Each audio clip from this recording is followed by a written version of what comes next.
सेवाओं का लाभ घर बैठे ही लोगों तक पहुंचाने के लिए ई गवर्नेंस का एक नया मॉडल तैयार किया है। हमने सरकारी योजनाओं एवं सेवाओं को परिवार पहचान पत्र से जोड़ा गया है। हमारी बिना खर्ची पर्ची के नौकरी देने, ऑनलाइन ट्रांसफर, पढ़ी लिखी पंचायतों और अंत्योदय अभियान की आज पूरे देश में चर्चा है। अपने तीसरे कार्यकाल में हम विकास और जन कल्याण के इस दौर को आगे बढ़ाते हुए समय की जरूरत के अनुसार नए निर्णय ले रहे हैं। हमने हरियाणवी एक को सूत्र मानकर पूरे प्रदेश में समान रूप से विकास कार्य किए हैं और आज हरियाणा विकास के मामले में देश के अग्रणी राज्यों में खड़ा है। साथियों, अब हरियाणा के विकास को हम 3 गुना गति से, रफ्तार से लेकर के जाएंगे। हमने जनसेवा का दायित्व संभालने के बाद पहली कैबिनेट की मीटिंग में ही किडनी के रोग से पीड़ित रोगियों के लिए सभी सरकारी और आज गरीब से गरीब व्यक्ति तक योजनाओं का लाभ पहुंच रहा है। अंत्योदय हमारा संकल्प भी है और लोग आड़े न आए, इसके लिए हमने हैप्पी योजना शुरू की है। गरीब परिवार अब रोडवेज की बसों में सालाना 1000 किलोमीटर तक मुफ्त में यात्रा कर रहे हैं। मुख्यमंत्री विवाह शगुन योजना के तहत गरीब परिवारों की बेटियों की शादी पर 71,000 रुपए तक का सुगन दिया जाता है। गरीबों के सर के लिए प्रधानमंत्री आवास योजना के तहत 47,573 मकान बनाए गए हैं। इसके अलावा लगभग 14,000 मकान बनाए जा रहे हैं।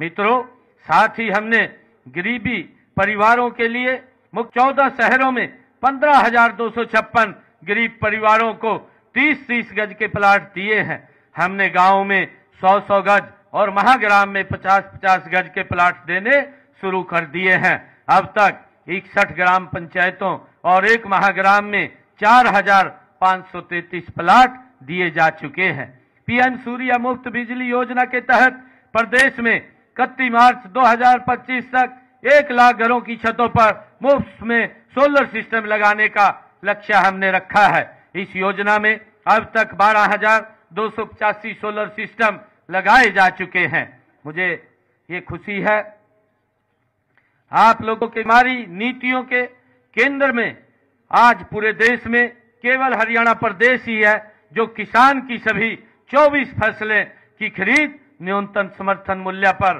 कर है।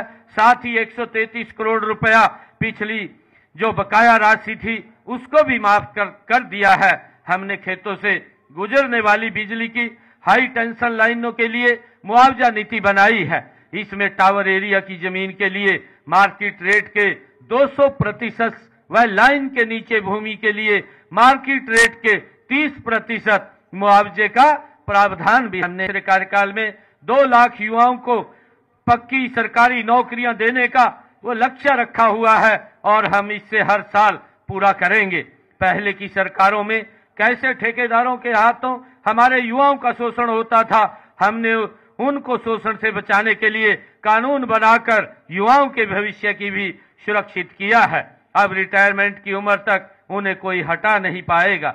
युवाओं को डंकी रूट से विदेश भेजने वाले लोगों की जालसाजी से बचाने के लिए विदेश सहयोग विभाग बनाया गया है। अब युवाओं के कॉलेज में ही निःशुल्क पासपोर्ट बनाए जा रहे हैं। अब तक 35,000 से अधिक युवाओं के पासपोर्ट बनाए जा चुके हैं। भाइयों बहनों, हमारे युवाओं ने खेलों में प्रदेश और देश का 1/3 राशन डिपो महिलाओं को देने का प्रावधान ये किया गया है। अटल किसान मजदूर कैंटीन व वीटा बिक्री केंद्रों का संचालन भी महिलाओं को सौंपा गया है। भाइयों बहनों, उद्योग हमारी अर्थव्यवस्था का मूल आधार है। किसी भी प्रदेश में औद्योगिक निवेश के लिए पहली जरूरत सहिष्णुता के साथ साथ उन बदलावों का साक्षी रहा है जिनसे हर आदमी का जीवन सरल, सुगम और सुरक्षित हुआ है। मैं आपको विश्वास दिलाता हूं कि हरियाणा आने वाले समय भी विकास, उन्नति और उत्कृष्टता का उदाहरण बनेगा। मैं अंत में पुनः रेवाड़ी की इस भूमि से अपने पूरे हरियाणा परिवार को 76वें गणतंत्र दिवस की हार्दिक बधाई और शुभकामनाएं देता हूं।